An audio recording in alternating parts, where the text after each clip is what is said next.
Nunges de kiun lode ratupiton Apolone somero Moses okiror lode balebe esomero ngesi kope kwana eraida lode sekidwe lude jatari kede Iponesio le bocha kina kanoda lo martomo somero ngon idwe do kasina sodi tituko sidwe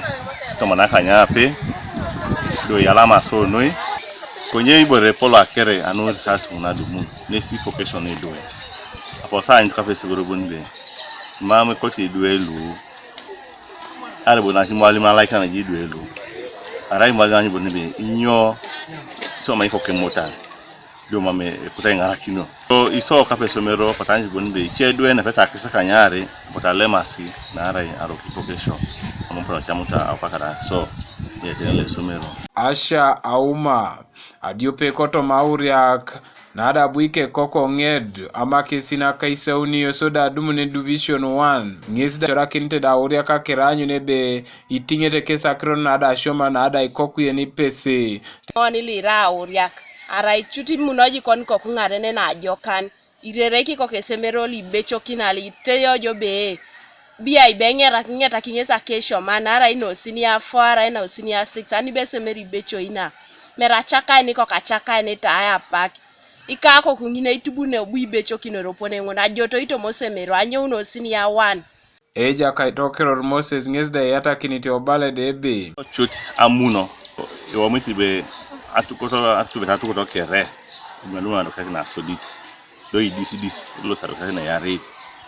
atuto si ko pani committee mele ena si mwalimu ko pana yala masi mwalimu ido akiza choreta uza potenda saitu kisi tubiti no ina de parunda kuni chiboro potolom kitomo kuni sharam kitsedeke apotsa tuboto kada 16 division 1 apisi we shall also pass amikura kale mitima rubisa pomone prefecture on the tubionda and we shall go to the next level